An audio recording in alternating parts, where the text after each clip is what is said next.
Welcome back to the Burros of Berea. I am Rick Welch, and I have a very special guest today. Here's what I'm going to do first, though. I'm gonna show you how I found out about this gentleman, and then I'm going to introduce him. I'm going to go ahead and share my screen just so you guys can see because it was shocking to me. So here's the shared screen here, and if you look at it, this is the title of a book that's on Walmart.com, and it is Full Preterism, Ignored but Fulfilled: How the Church Missed the End of the World by William John Rankin Taylor. Now I'm going to stop sharing and I'll come back and I'm going to introduce you to William John Rankin Taylor, or as known on YouTube as Willie T. Hello, Will. Hello, Rick. It's a real pleasure to be here. And I just want to say it is a awesome surprise to see that my book is on sale in Walmart. As you can You didn't hear, even know it. I didn't even know. And as you can hear from my accent, I'm not American, so it's an even bigger surprise. But my publisher's based in Oregon, and trying to find a publisher for a book on full preterism, that was a challenge in itself. I So I had to guarantee it. yeah, I had to shop around, but fair play to the folks at Whip and Stock. They gave it a chance, and apparently it's on Walmart now. Great. The thing that I would have done for my client is I would have called them and said, guess what? We got you on Walmart.com. Now, I was just doing some searching around on full preterism books, and that one came up. And I pulled it up and I was like, this is on Walmart.com. Who is this William John Rankin Taylor? And so I got to looking around and I found out that, and I didn't put two and two together because I'd known that Tim Martin of Beyond Creation Science had interviewed you as Willie T and was talking about things and then mentioned your book. And I looked and I saw that your book was there. And I was like, wait a minute, this is the same guy. And I was like, wow. And so I asked him if he could make the introduction. So thank you, Tim Martin, for doing that. Um, and thank you for being willing to take some time out. You're in Scotland, so you're way ahead of me. What time is it where you are? Gosh, yeah, we're approaching 10 o'clock in the evening here, Oh, but that's it's late fine. for you. I'm so Oh, sorry. no, I'm a night owl. I'm a night owl. This is me in my prime hours. Yeah. All right. So one of the things that I want to do before we get into your book is I know that Tim introduced you to people, but I want to introduce you to our audience that listen to the Burros of Berea. And not all of them are full preterists. The Burros of Berea in its inception was an idea based on being able to talk to people by reading the scriptures and bringing, as laymen, the best we could to understand them. And the group was made up of people from different walks within the Christian faith, as well as an atheist named Andy Bishop. And Andy, he's still an atheist to this day, but he was with us in the studio for 5 years. And we talked about a lot of different things, throughout. But one of my favorite things to do was to do testimony episodes because I love to hear how people come into the faith. And I discovered over a long time that a lot of us are very similar. We all come into the faith, not necessarily from a full preterist paradigm, but we come into it a lot of times through premillennial or the majority, which was dispensationalism. And then we worked our way through it and we've all, but that was one of my favorite things to do. So, Will, would you mind? There's a question that I ask everybody, the same question, and I want to ask this to you. Can you tell me, to the best of your ability, the earliest memory of when you heard the name Jesus Christ? Certainly, it's oh, well, I was probably in church. I was probably in church, and I was probably around. My earliest memory would be around probably 6 or 7, just Hmm. hearing the name, sitting in those church pews, and I'll admit at the time, wasn't all that invested in what was being said, but certainly I remember the minister giving the sermon and hearing that name. Yeah. So tell me, were your parents Christian and that's how you ended up in church, or how did This that is it. work? Yeah, this is it. So my exposure was from my parents. Now, not the most piously religious people in the world, but even in Scotland, where things are quite secular, you don't need to be so pious and religious. If you just have a fleeting interest in Christianity in modern Scotland, you're an oddity, right? You're an oddity because Christian expression, it's decreasing in popularity would be how to say it. Churches are closing.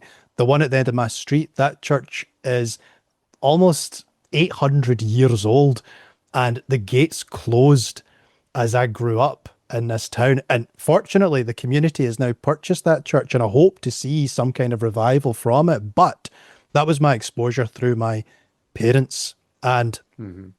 and really that did shape me, because I would say I became alive in my faith tragically when my father died in 2008. He was in his late 50s, and he always sort of prophetically said, I'll not live to see 60, because he'd lived an unhealthy lifestyle. But I didn't think it would come true. Unfortunately, it did. But that awakened something in me, because I thought, right, my father's dead. I have lost direction. I don't know where to go now as an adult. You know, I was approaching 20 years old. I didn't know where to go with my faith. I didn't even know if I believed. I didn't ask. I had never probed that question. I nominally went to church. I sat in pews because that's what I did. And then suddenly I had to think, right, my dad's dead. What does that mean? Am I ever going to see him again? And so I started looking for the truth. And that was such a pure and desperate bid for the truth.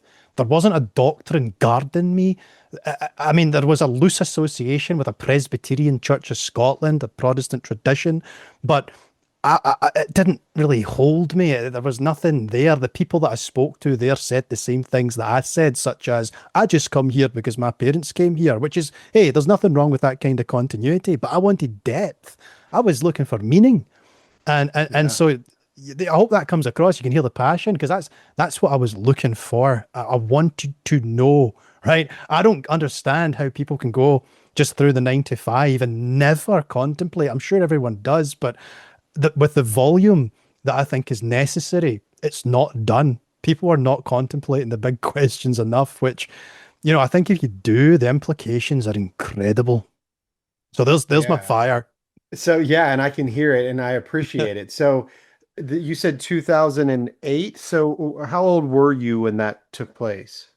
So I was 19 years old, going on 20. I'd be 20 in December 2008.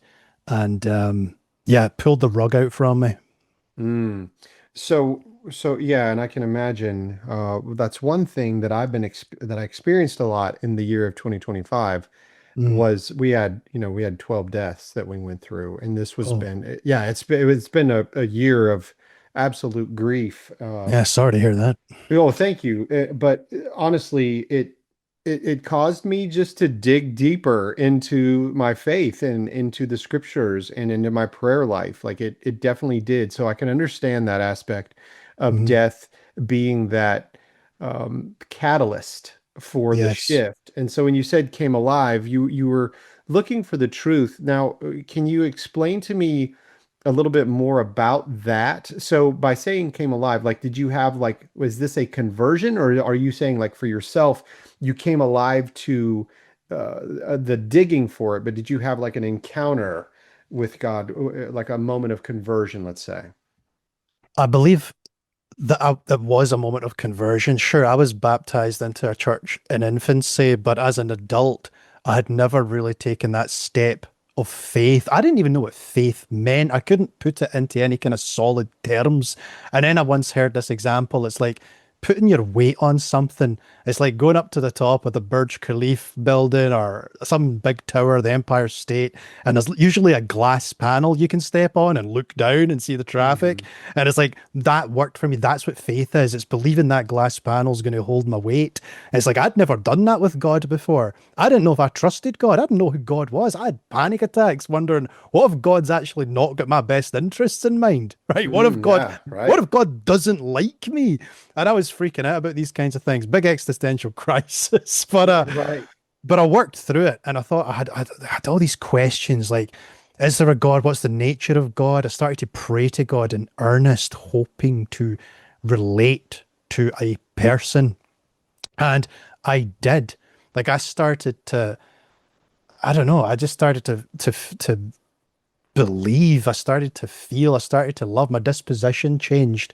As soon as I started to understand through reading the scriptures, the character of God is exemplified in Christ, I was like, right, there's hope here. There's something hopeful here. And then I listened to people speaking, preachers on YouTube. What a great resource that was, you know. But Hmm. but what we're doing right now, what you're doing now, this helped me as a 20, as a, you know, going on 20 years old without a father. It gave me guidance because it's like, right, these are reasonable people who have been willing to have some kind of humility to ask these questions about the nature of existence, and whether we're just adrift in space and nobody cares, or whether there's some kind of reason behind it, some kind of love, some, you know, something potent behind it. And yeah, I started to develop a database of information, but also a practice of prayer, a practice of contemplation. And that led to some incredible experiences, you know, like incredible encounters with God, where I had a strong sense that God was kind of, you know, directing me in ways. Like I had these terrible, terrible thoughts about eternal conscious torment and what that would mean for deceased loved ones and what that could mean for me. And it's that idea of living under a trap door that, hey, one day that'll open and you're falling to hell. And I was like, whoa, really? And then I remember all this anxiety in my head. And I tell this example, it's a bit abstract, it's a bit out there, right? But in terms of an encounter with God, this is what happened. And you can chalk it up to sleep deprivation, sleep paralysis, whatever you want. Sure, let's be skeptical, right? But I went to bed that night and I closed my eyes and I had a dream, and I was on this frozen lake and I was looking up to the heavens and contemplating how beautiful life can be, when all of a sudden fire started to rage up from under the ice. And I thought to myself, oh great, another nightmare. Fantastic. Just finish me off. But then something strange happened, right? Something strange happened. I became conscious. So I woke up, but my eyes didn't open. I woke up and I didn't hear an audible voice, but it was like someone thought a complete loud thought into my own head that said, not the danger of justice. A very peculiar phrase, not the danger of justice. And then I opened my eyes and I couldn't quite move my body at that point. And I felt all this sort of like scintillating energy kind of pouring down, like little sparkles pouring down my body. Very weird, right? And I'm open to people just saying, right, that was obviously just stress induced, or that was sleep paralysis or whatever. But it moved me. It was like, whoa, could that have been an encounter with God? I've got a choice. Right. As a skeptic, I could say, well, of course not. That's nonsense. I assume that all there is materialism in the world, and that's what I'm going to let lead me. Or I'm open to something else. And I think there's a possibility that Mm. God tried to communicate to me through that experience. And so it was things like that, right? Not too many things that were sensational like that, but just little chances, little, like you look at coincidence differently. Right. So that was the expression of faith. I looked at the world, instead of it being a big cosmic accident where I should be like ridden with anxiety and be on guard 24/7. I believe there was purpose at the core of existence. Wow. I mean, what a change in perspective. So, Absolutely. you That's know a what I big mean? change. That's great. Yeah. Yeah, so if you so obviously these changes, these experiences that now that you're having, with God, you are beginning, I assume, you're beginning to look into the scriptures more. Is that correct? Like you began to Yeah. that became a well that you began to dip the proverbial dipper in. Oh, absolutely. And I'll say it was terrifying. Like Mm. I started reading the Old Testament and I was like, what the? They never shared this. They never told me this. Like I'm reading the accounts where it's like it says, and you know, a story about Moses, how God moved to kill Moses, but then his wife circumcised him really quickly and God changed his mind. I was like, wait, what are you talking about? God tried something? As if God would have any kind of resistance through human action. But then I started to realize, right, these are stories that are trying to communicate some kind of truth to me. Let's be, you know, less hysterical about this. But it was shocking to read some of these stories. And I was like, well, I've never been here before. This has been hidden from me, which is such an important point. When you look back at church history, when you think of William Tyndale, who was executed, right? For translating the scriptures into English. It's like, Yeah. wow, you know, I mean, this kind of gatekeeping that went on. So I was able to immerse myself and look through the Old Testament and then get into the New Testament, which I was so hungry to read. I was so looking forward to it. Um, and then I got there and I was like, whoa, oh my goodness, wow. Like I was just so impressed by what I was reading about what Jesus was bringing into this world. And I was like, this is incredible. Like this person is so insightful. I love that he's challenging hypocrisy. I mean, my goodness, we look around us in the world today, we see such hypocrisy, and there's hypocrisy in our own hearts too. We've got to be sensitive to that as well. But it's just like, wow, this guy has something special here. And you know, he lives this life, and you know, he's ultimately killed, and but then not. He's coming back, and he's got this really hopeful, uplifting message. And so, yeah, I was really taken in by Jesus. But here's the thing: I started to read the words of Jesus that didn't seem to cohere to the reality of the church, right? So Jesus would say something like in Matthew 16, 26 to 28, he would say, "For what profit is it to a man if he gain the whole world and loses his own soul? Or will a man give what will a man give in exchange for his soul? For the Son of Man will come in the glory of his Father with his angels, and then he will reward each according to his works. Assuredly, I say to you, there are some standing here who shall not taste death till they see the Son of Man coming in his kingdom." And it's like, well, look at the context there, that he's coming with his angels to reward people, and that's happening where it says here, there's people who shall not taste death till the Son of Man comes in his kingdom. So I would start to see things like that. And I'd be like, Hmm. oh, okay. I tried not to notice it. I tried to think, well, I'm sure the church has metabolized this and can make sense of it in a way that retains the tradition, right? We're looking forward to the return of Christ. But in my investigation, I would come across certain other thinkers who were just so persuasive in what they were saying, such as Don Preston, Mike Miano, and a couple others. Those were like the first introductions to full preterism that I had, and I was like, oh, okay. But this wasn't too problematic for me. I live in Scotland. Scotland's a very secular country. If I say I believe in Jesus in Scotland, people look at you weird. That's the weird thing. It's not full preterism. They wouldn't know what full preterism was. If I said I'm a full preterist here, people are like, oh, are you on a register? Do you need to go and chap doors? It's like, no, it's not that. It's not.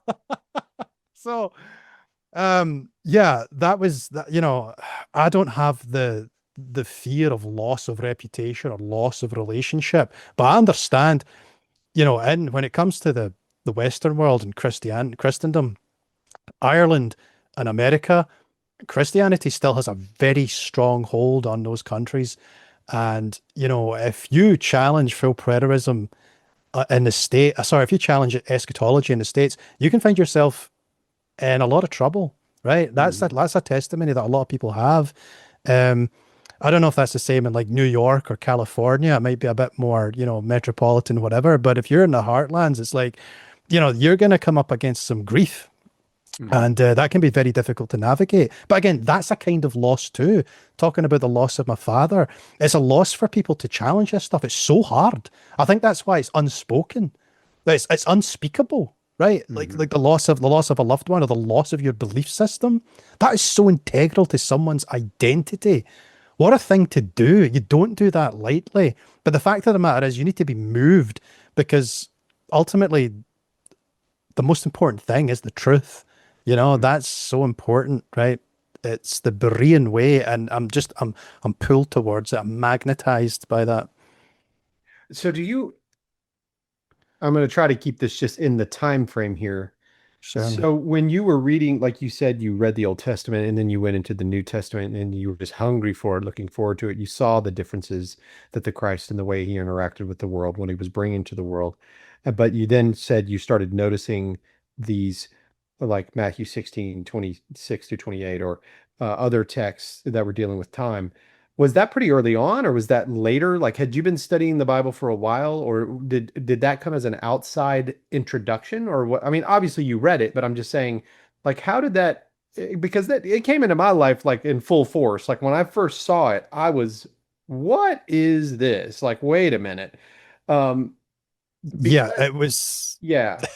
It was quite quick, I think. Right. So my dad passes away in 2008, and I start reading the Bible, start getting into scripture, and I jump onto YouTube. This is the seminal thing. I jump onto YouTube and I start to communicate with a couple of different YouTubers, right? Just, we're just starting off on YouTube. We're just talking about the Bible, and we've got different ideas on things, and that's part of the edge of this little community.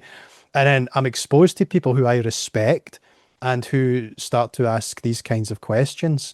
And I think it was just within 3 or 4 years, this question came around of, you know, Matthew 24. When is this supposed to happen, right? When is this end supposed to happen? It happens within this generation. What's this thing that C.S. Lewis said was something of an embarrassment because it seemed like it was an incorrect prophecy? What is this? And so that's when all that stuff started to come up. Now, I'd always wondered, and I remember having this question. It's like one of these little questions you have as a little kind of Twilight Zone entertaining a notion. What if the world had already ended and we were too insensitive to know it? It's like a Twilight Zone episode where it's like, what if you're already in hell? Ha ha ha. And it's like, well, Right. you know what I mean? It's like, what if Uh, the world has already ended and we're just so insensitive to see it? So, yeah, that question really came to the front when I started speaking to this community. And yes, it turned out there was some good reasons to question eschatology as it's taught mainstream. So yeah, that really caught me up. so did you have any type, like, I remember for myself that historic Christianity never really, like, they had an explanation, an eschatological explanation, and there were some differences, of course, right? We Hmm. can see premillennial and amillennial, postmillennial, throughout.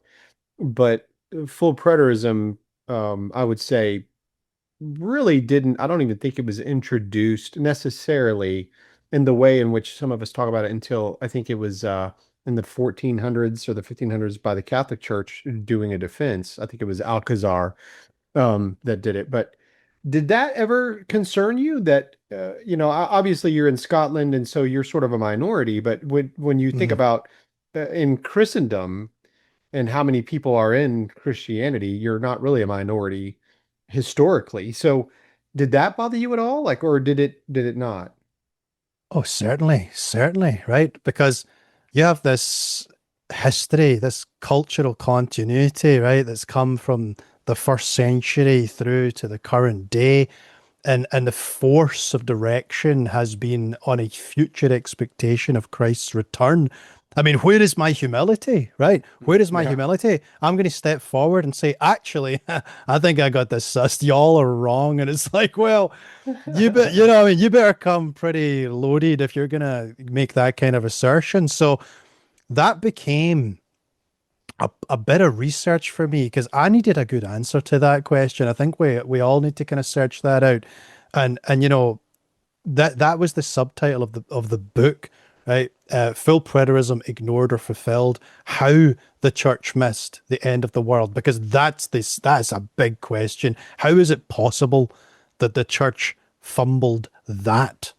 And so Mm. that led me down a rabbit hole of exploring, well, what happened to the leadership of the church in the first century? What did it mean when that temple was destroyed?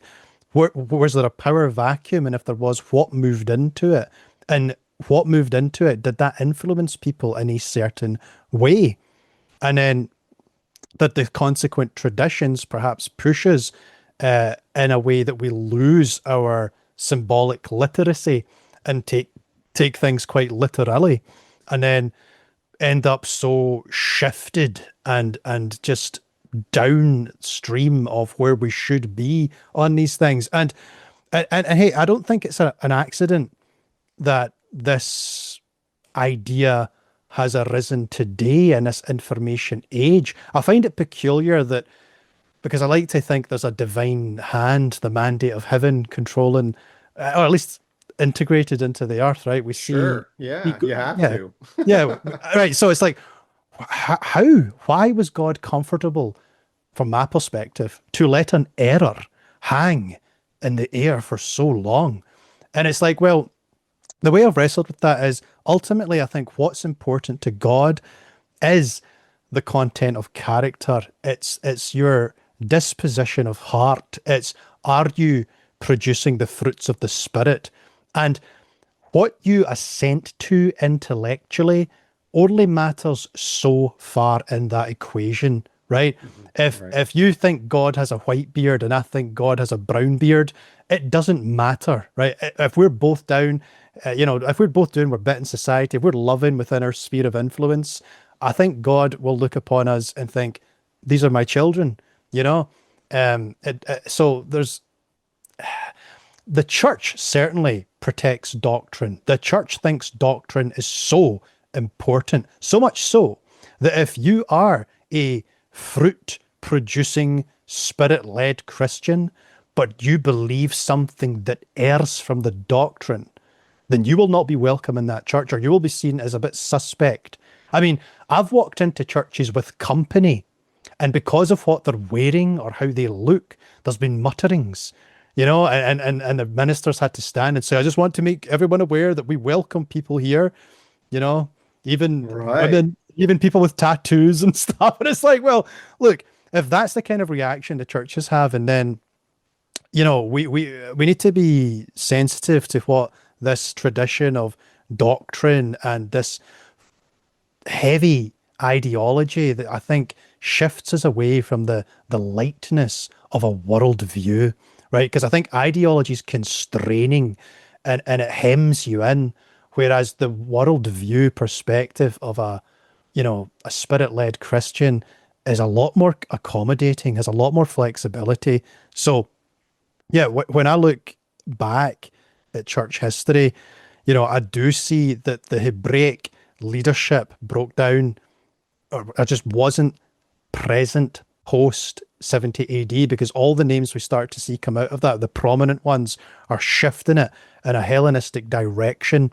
And that comes preloaded with a whole lot of assumptions that can sometimes be helpful. I don't want to sit here and criticize Hellenism, because, the Greek worldview was interesting and I think offers something, but it did shift. So, all you need to do is look at something like the Septuagint and some of the language, like something like Hades. Hades is not some neutral term. Hades has this idea of an afterlife with a moral sorting ground, and Tartarus, a place of punishment. But Sheol was very different. The Hebrew afterlife, Sheol, was morally neutral. It was a place that all the dead would go to, that the tradition would grow. But these concepts have difference, right? There's a difference within them. And you could say, well, that's inconsequential, but it's not. Even the term righteousness in the Greek has a different sense to it, right? It has a more forensic courtroom sense to it, where the Hebrew righteousness is more about fidelity, right? King David. King David's a great example. Oh, there's a righteous man. There's a man after God's heart. David, King David, Right. who sent his best friend to die so he could steal his wife, and then went off in these murderous rages. And it's like, well, here's why. Because he would align himself, he would apologize, he would be repentant, and he would turn back to God. And you might think, well, but he screwed up. And it's like, yeah, he did screw up, but he did step up as well. And he did ultimately orientate himself back towards God, right? We today probably prize more a continuity of virtue, right? We want to see stability in virtue. But in the Hebraic mind, that wasn't so important. I mean, it was still kind of important, right? It's just psychologically, you don't want a maniac to be ruling over you. But at the same time, it's like, if you could just reorientate yourself, if you can do that repentant work, if you can show that you are part of the covenant, then you've gone a long ways, right? As it says, love covers a multitude of sins. If you can demonstrate that love, then there's something there. So it just goes to show that there is subtleties of difference that, if you go off a few degrees in the wrong direction and then extrapolate that over 1,000 years or 2,000 years, you can end up a little bit off. And I think the content if you look at it contextually, if you look at audience relevance, if you start reading these things with the question of, a hypothesis of, could this apply to the first century? And could these things be speaking of a covenant change rather than the end of recorded time or some incredible show of Jesus returning to earth to take a throne in Jerusalem? If you ask that question and go in and read the scripture, I think it will tell you actually uh, that position is not supported. You know, I did a study on Samuel, and that was the original sort of. I'm not. It's not the original sin of the Israelites, right? But it's part of that. Give us a king we can see mentality, right? Because they had Samuel the prophet, and they went to him and said, "We want a king we can see, like all the other kings," right? And God was like, "What? I'm not enough." And then Samuel was broken up about this. He's like, God, I'm so sorry. They're asking for a king they can see. And God was like, look, you know, you don't have to apologize. It's not your sin. It's, I can see what's going on here in their hearts. And so uh, they were given Saul. And I feel like that's what we're doing today. We're like, give us a king we can see like all the other kings who can rule over us from a throne. But we're told that it's the invisible things that are the most valuable, right? Those are the things that are incorruptible. And we have to be sensitive to that. The kingdom of God does not come with observation. I mean, these are clues in here. It's like, well, what does that mean? It doesn't come with observation. Does it mean that it eventually comes with observation? It's like, no, no, no, no. That doesn't mean that. If it doesn't come with observation, we're speaking about something quite subtle, and it's going to require a bit of study. So that's, all that kind of stuff went into making YouTube videos, and then those YouTube videos really became the bedrock for this book. Right. So I like how you put that. I like the way that you just said about the invisible qualities Mm, because I agree and I see that as well. And one of the things that I have found currently that has been problematic is much like I was telling you at the beginning of this interview, is that I have been in a tremendous amount of grief over the past, all of 2025. Actually, from September of 24, whenever we had Hurricane Helene that decimated our hometown area, okay. killed people that we know, people Mm, lost their homes, businesses.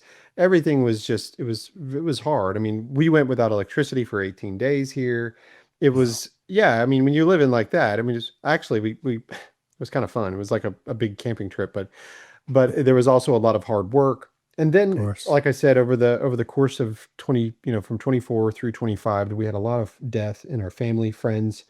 Um, and I just started asking myself, how does full preterism work practically? And that's something that I wanted to talk with you because you seem to have a pretty good grasp on this. You obviously wrote a book, um, but when you look at audience relevance, for example, and let's Mm, use Revelation 21 and 22. Let's talk about the end of the Bible when we get to the very end of it and we hear what mm, this new heaven and new earth is. yeah. Obviously, this is not something that we are going to physically observe while we're in this body, this flesh body that we're in, correct? Yeah. Yeah. But that does not mean that the reality of that kingdom isn't in effect. So I'll ask the question like this. This might be silly. I'm sorry. I'm working through some of these things, and so I wanted to Mm, see. And I haven't read your book, but I am absolute. And by the way, guys, if those of you who are listening or watching this on Patreon, I'm going to put a link to his book, and I want you all to go buy his book through Walmart.com. That's what I want. I think that's fantastic. Go buy the hardcover edition. Let's make his publisher incredibly happy so that he can, make some more, write some more books, and sell them through Walmart.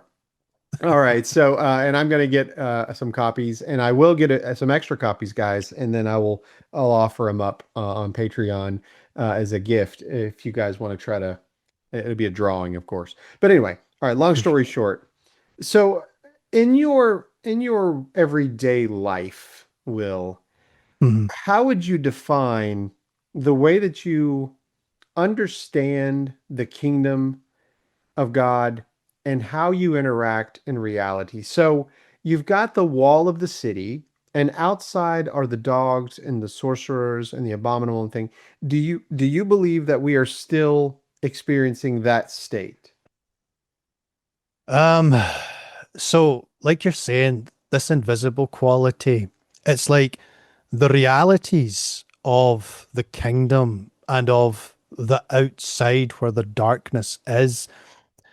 I think these are things that we embody and they're lived experiences. And the work today is to try to integrate something that's so richly symbolic and somewhat abstract and bring it into our day-to-day experience and not lose the legitimacy of the sort of inspired word, right? Because that's the fear. If I make this too day to day, does it lose something?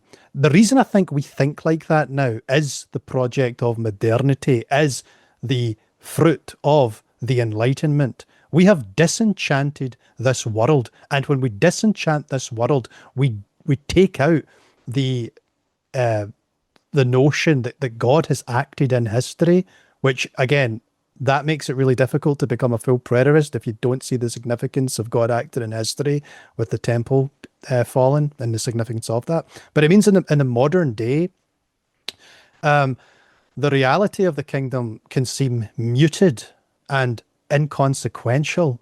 But I do believe that is a ideological mist or fog that we're moving in, right? I mean, I live in a society where neighbor will scarce speak to neighbor. I live in a society where people can be quite quick to cruelty and aggression. And I think that when it poisons your heart, it's like some kind of chemical spill and it seeps into the water table. You know, Jesus talked about how well, James describes in his epistle how sin is something that takes fruit in our own heart. But Christ also points out that temptations can come by people, woe, who woe to those who, work the temptation through whom temptation comes by. So it's like there is that element to it where we operate in spheres of influence. And I do believe that to embody the kingdom is to it's to do I don't want to make it sound too trivial and simple, but it's to understand that your day has a series of choices in it, right? And the most important choices you make are in relationship to other human beings, right? I believe the relationship is so important. That's why we're here to relate to other human beings. And what we do so with limitation, and that limitation brings friction and tension. You will be tired, you will be stressed. There will be things in your day that that pull you towards the gnashing of teeth, right? And I've felt it in Sure. myself, right? I have treated people that I love mean, meanly in ways that I find despicable, right? Not so much these days, but I still have the potential to do it. I'm not above vice. That's a big problem if you think you're above it. It's like, fair play to you if you've worked on it, but I can still get a bit snippy sometimes and I don't like it. And it's like it's making the choice not to lean into that energy and Mhm. instead to bless people, bless those who curse you. When you're driving and someone cuts you off in traffic, hey, bless you, you must be on a rush. I mean, that's very difficult for a lot of people, but I think Yes. yeah, I think that's what God's trying to communicate to us. It's like, look, you have a choice. The kingdom is this beautiful light within you. You've seen what I've you know, given you. You've seen the sacrifice I'm willing to work through Jesus Christ. It's like, well, will you put weight? Remember when I spoke of the glass panel at the top of the Empire State Building or whatever it is? Are you willing to step onto that glass panel and believe that I'll support you? Like, you don't have to have the quick word. You don't have to rage. You don't have to be menacing. You don't have to posture in an aggressive way. There might be times in life where that's appropriate, but where you can show softness, where you can show love. I do believe, even though it feels trivial, even though it feels like, well, isn't that just being nice? I mean, does Christianity like own that then? It's like, well, no, and that's the point. Christianity doesn't own that. God does, right? Right. Christianity is a vehicle. It's not the destination, right? God has given us this inspired word to work good. And it's not that Christianity has the monopoly on the doing of good. You know, it's too tempting to get caught up in that. God is bigger than religion, you know, and anywhere you can demonstrate love, you have walked in the light of the kingdom. I think, you know, I don't know if that sits comfortably with a systematic theology, but it speaks to my experience. And I think the implication of something like full preterism is the confidence that we live in the victory, which I think is a difficult thing to actually come to terms with, because you need to reconstruct your relationship with God, reconstruct your relationship with the world. And that is a process, especially when you've been brought up thinking it's off in the future, it's distant, it's not going to touch you. Maybe your children's children will find, you know, themselves gazing at the skies as Christ comes down. It's like, no, no, that's the ultimate distraction. There's nothing in that for you. What you need to do is understand that Christ is alive, Christ has succeeded, God has won, and they reside in you. The creator of the universe has your back, you in particular, and wants you to succeed. And if you could internalize that message, what does that do to you emotionally? What does that do to you psychologically? Can you believe that? Like, can you Right. believe That's that? good. Right. Yeah, that's good. That's it. Yeah. So, so let's try this. Let's say it this way, because you and I are kind of sounding up similar, I think here.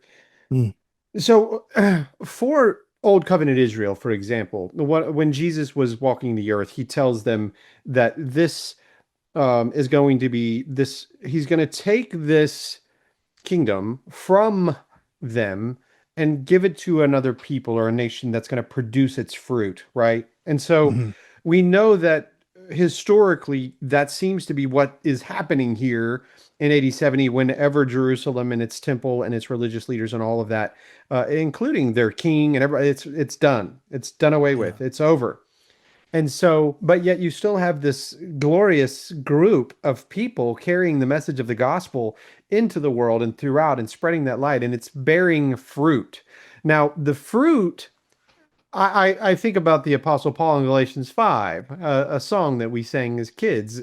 The fruit of the Spirit, love, joy, peace, patience, kindness, Yes. goodness, gentleness, faithfulness, and self-control. These are the works of the Spirit. So that fruit that nation is producing is really, it derives it from the Spirit of God, is where it comes from. And so these are the things that I try to observe. Okay, I'm not looking for. There was a gentleman who said, "I'm not looking for a hole in the ground. I'm looking for a hole in the sky," which is what what people would say in the rapture world. Oh, But yeah. by saying the kingdom does not come with observation, we also being physical, I'm looking for those types of fruit being born into the world by those who are tapped into the spirit. So I'm still seeing a physicality of it, but it's the kingdom itself that's from within. The kingdom is from within, but its outer working is for the world. And so if you say, for example, I always tell everybody, trees do not eat their own fruit. Okay, they Mm, just don't. Trees bear fruit, and the fruit is for the the entity that's going to come by and pick it and select it and eat it and then gain its sustenance. yeah. So the fruit of the spirit that is bear, that we are the branches and he is, he's the vine, we are the branches, and apart from him we can do nothing, but with him we can bear much fruit, Jesus says in this, in this. So the the object lesson that I have here is that the fruit that you bear are for others. So, like you said, being Mm, kind to someone.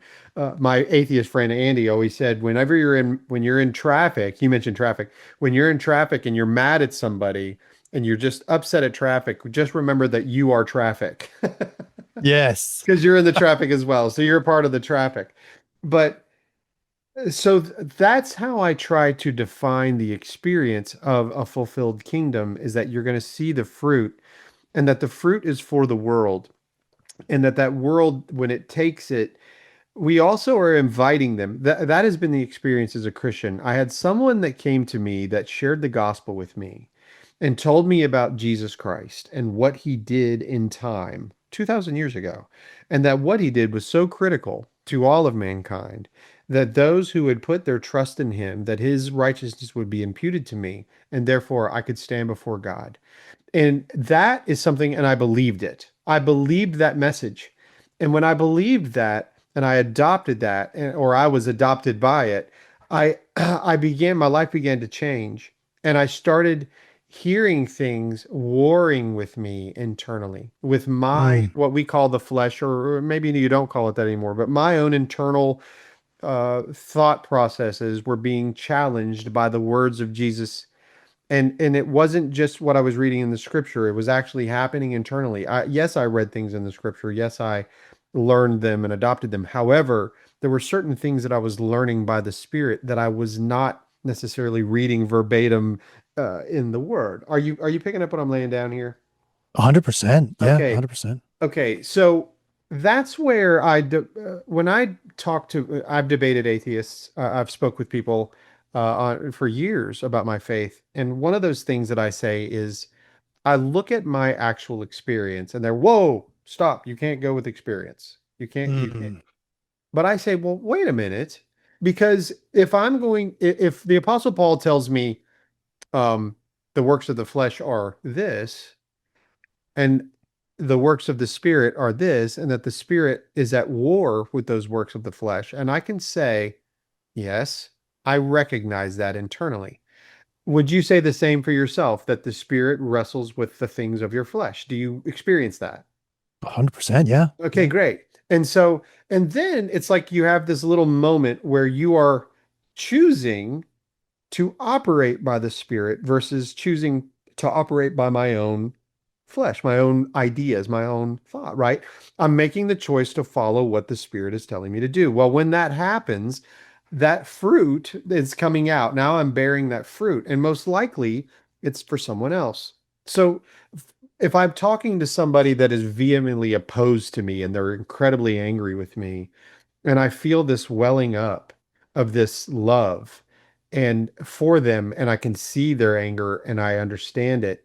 And they say something harsh about me, and I remember Jesus's word, speak well of them that Mm, speak harm to you or speak evil of you. And I say, I hear you, and then I speak it and I say, I get why you're there. I really do care. I care about what you say. I get it. And I care about you, and I can see why you're, like trying to work with that. And some people don't know what to do with that, and I get it. I get it. yeah. So is Jesus, I guess the reason I'm bringing this up to you is because that is really that's where my interest lies at the moment, big time, is what, in effect, some people within full preterism look at it through a corporate body. Some people look at it as an immoral body of death or the IBV view and all that. I'm curious where you land on that. I see it as a corporate, but a corporate is made up of a bunch of individuals. Yeah, yeah. I mean, just listening to you there, I just found myself in complete agreement. I believe that, and to speak of the significance of your experience, of your personal experience, and the fact of the matter is, truth is not by consensus. Okay, if the whole group agrees that the sky is green, that doesn't make that true, right? It's truth is not by consensus. Truth Right. is very much truth. And if you Yes. can align yourself with the truth, then yes, your lived experience has a certain I mean, it's in line with the spirit of God more so than someone who would challenge you and say, "Oh, you've done the thing wrong. You went to church on Sunday and instead of Saturday, therefore." And it's like, no, I can't be doing with that anymore. I've grown past that. I'm not going to be hemmed in by some ritualistic practice that has zero application to love. In fact, it restricts love. It's like if I feel inspired to do good and to produce that fruit, It's like, I am going to do it and I'm going to do it vigorously and I'm not going to be stopped because I've transgressed some bullet point on a doctrine. It's like, what is wrong with you? You know what I mean? Right. But you know, at the same time, it's like, yeah, that disposition you're talking about when the other approaches you with a spirit of aggression and then knowing that you too are, you too are a human being. You experience adrenaline, you experience cortisol, your blood pressure rises, and it's like, right, I get that too. Right, I've got a choice here now. I can get in their face, or I understand, like you're saying, I understand where you're coming from. I can stand shoulder to shoulder with you and see how your experience has led you to see it that way. And I think to grow in the kingdom is to learn that art. And it is an art because at first it can sound performative, right? If someone says that they can somehow empathize with my experience, I might be skeptical at first. But I think if you stay the ground, if you stand your ground and you say, look, no, I've lived an experience, I've been touched by tragedy, I understand dignity, I understand these things. I might not have your exact experience, but I can empathize with you. And then just if you meet them that way, I find you surprise them. Like you said, they don't know what to do with it because they've been in a fight their whole lives. They're fighting for their existence. They're fighting for their truth. And then suddenly, if you can approach them with a bit of energy that's not fight, if you can, as Christ would, approach someone with grace and truth, then I think you move people. Then the conversation changes. Look, we're in the age of social media, and all you need to do is scroll through Twitter in an afternoon, and you're like, whoa, people are saying some stuff to each other. And I mean, it's just Yes. like, yeah, it's so loud and it's so tense. And by goodness, sometimes I'm like, tag me in, tag me in. I want to hit someone with a steel chair. It's like, Right. you know what I mean? It's so tempting. But there is the temptation, and it's like, right, I need to pause, reel it in, and think, right, what is a good practical way to move here? And sometimes it's just not the space to move in, right? Sometimes if I Mhm. mean, if you are in the outer darkness with a gnashing of teeth, and you think, I'm going to put on the most beautiful sermon here that's going to change the darkness to light, it's like you will stand out perhaps as a luminary, but if you stand in the darkness, you will be a star in the night sky. It's like there needs to be people receptive to you. Sure, be the flare, shoot yourself up in the air and see who will turn their faces towards you.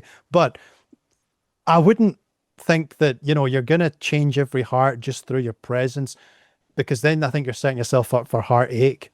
As Jesus would say, those with ears to hear, but trust that there are those with ears to hear, right? I mean, that's ultimately what it is. Find the balance. I mean, don't exhaust yourself, but understand that God is using us to create as a collective this constellation. It is like a constellation. Like if you could look at the globe of the earth, you would see all these lights of the kingdom igniting.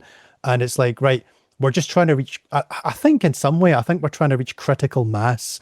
We're just trying to reach a minority that turns into a majority that can just push the world in a slightly more godly direction, whatever that is, right? Because I understand there's heavy political structural issues in the earth. But I think if you guided the human heart with the Spirit of God, then a lot of that stuff could find its resolution. Very idealistic, very optimistic, but I do think God ultimately has a plan. And if we can just align ourselves with that spirit, good things will happen. They happen on the micro level, right? I've enjoyed such beautiful gifts and beautiful charity from Christians just in the last year through sharing a testimony, through engaging with people. I get beautiful cards, I get just treated with such respect, and I'm sustained by it. And I think, whoa, this is so nice. It's Yeah, so nice to sure. be on the receiving end. And I think, I want to continue to give of this too. So, yeah, like you say, I think I agree completely with what you've just pitched. So I only have a few more minutes left with you, and then so I do want to talk about your book a little bit. Mhm. I would like to know, so obviously there's a lot of full preterist books, not many that are published by a publisher and selling at Walmart, but there's a lot of self-published books, a lot of works that have been put out, crowdfunded help, things like that. But and I'm sure you've probably read some of them, I assume. But what would you say? to the full preterist first that sets your book apart, perhaps, from maybe some of the other ones that are out there? Cool. Right, you're in the business of knives, right? You I make a am. you make a good knife. There we go. Well, I well, this hope it's good. I mean, it's a good knife. Yeah, I'm going to say. Matter of fact, let me show it to you. I've all right, got let's it. go, let's go, I've let's got it go. right here. So this is, I've got all four versions. So this is one of the knives that I make. This is called the slip joint. It is a titanium Nice. handle with a magna cut stainless steel. It's very, very sleek. And it's under $200 to be titanium and stainless steel hardened at 64 Rockwell. It does really well on the American market. I have more, obviously, just different types of designs on the outside. But yes, I make my own particular knife and I want it to be good. Well, I am in the exact same business. This is my knife. I'll tell you. There's your knife. I'll tell you, and it's a bit of a Swiss Army knife. I'll say that much as well, because I feel like it does three things that I would want a book to do, right? It's not overly verbose, but it has a narrative. And I think human beings, we are storytelling creatures, right? We love the story of the incarnation, that God, it's all through language. So I wanted the story to be persuasive and to have a certain awe to it, right? But I also want it to be technically sound, and I want it to have persuasive arguments that are just by the numbers, boom, boom, boom, here's the point. And then I also wanted to have this optimistic edge where it's like, right, what do we do? What are the next steps? Therefore, I produced a book with three sections. One is the historical and theological foundations that are there for full preterism. I trace the story from the day that temple fell to the modern day. And I try to persuade people, look, this is how the church missed this, right? This is where it missed it. This is where it kind of got it right, but that position just didn't become that dominant and it went off in this other way. And then we go through straight through to the modern era and we trace the sort of epistemological underpinnings, right? The way that knowledge is gathered and just how it was there, but it was never quite grasped. But hey, here we are in the modern age, and I think that happens, it's happened for a reason. The second section, this is the technical stuff of, right, what's the sound arguments here? Like you've maybe had a question lingering in your head about, right, what does that scripture mean, or has anyone ever spoke on this? I mean, I did a YouTube channel for 10 years on meditating on those kinds of questions. That's my section two. I wanted it to have as much of those juicy questions as we could possibly get into, a book of this size. And I think it has delivered. Someone's described it as having no fat. It's just all muscle and bone, So, I mean, Good. good for the barbecue. And in that last section again, it talks about, what we just discussed about the how do we expand the kingdom? What does it mean to move in transformation rather than just ideological compliance? It talks about the nature of sin and what it means today. It talks about the spiritual world, right? Some people want to know, is Satan still alive? Is there demons and things to contend with? And I go into all of that, because I think it's interesting. And sometimes the answers are not immediately clear, but to author something and to pitch that discussion and to host it, it's just, the book has so much in it. And it's just like, if I was to write a book, what book would I want? And it's like, well, this is it. It's like probably what you were asking too. If I'm going to design a blade, if I'm going to make a knife, what materials should it be made out of, right? What size should the blade be? What size should the handle be? What texture should the handle have? All these questions that you have to ask in the designing of a blade. It's like, that's what I'll put into this book. So it's basically, I wrote it to myself based on all the questions that have come over 10 years. I guess it's a book I would wish I could hand deliver myself 10 years ago and say, right, there you go, there's something to work with. Is it the ultimate text? Yes. No, look, no, there might be more scholarly minds, like a Don K. Preston will write, he'll write like 700-page books. I'm not writing a 700-page book, right? Actually, although I'm quite academic, I'm not a big reader. I want every word to count. Some people are vociferous readers and they just love a good word count. I wanted to write something that's what, just over 200 pages, so and just gets the point across. And I will say, the tone of the book was so important to me. You could hand this book to the most fierce critic of full preterism and it's gentle. I open this book by saying, look, I do not want to call anyone a heretic. I don't want to make an enemy of anyone. And I deliberately do not capitalize full preterism as a statement in this book because I want to have some kind of intellectual humility to say, look, I'm on a journey too. And while I believe these things to be correct, and I have to assert them as true because that's what I believe. And that's, I'm not going to say what I believe in the form of a doubt, but I'm open to questioning. I'm open to discussion. The spirit with which this book is written is so accommodating of those who don't see it this way. And I don't want to create friction. I want to create connection and unity. So that's what it's all about. Yeah, that's fantastic. That's fantastic. Now, the other thing I want to do is, if it's okay with you, I want to go up here to YouTube and I want to look for your channel. Can you tell me the name of your channel? Sure. So it was Willie T. It's now exploring preterism with Willie T. Okay. Exploring preterism with Willie T. Preterism explored with Willie T. You know what? You know what? It's called Preterism Explored with Willie T. Got it. So I'm going to go ahead and click into it and I'm going to hit subscribe right now. And then I'm Oh well, going thank to you. share the screen. So let me let me go here to share my screen. Sorry, guys, it's taking me a second. And those who are listening on podcast and can't see it, you'll have to come to Patreon to see it, guys, if you want to watch the video. And you can watch it absolutely free. You don't have to be a paid member on Patreon, guys. You can just come on, become a member, a free member, and then you can see it. All right, so we're going to share the screen here. So, preterism explored with Willie T. Scottish wit, spiritual sight, fulfilled prophecy, toward truth. The time has come, he said, Mark 1:15. All right, so here we see, if I go If you click into, on videos, you'll get a good yeah, so we've got several. Has Jesus retired?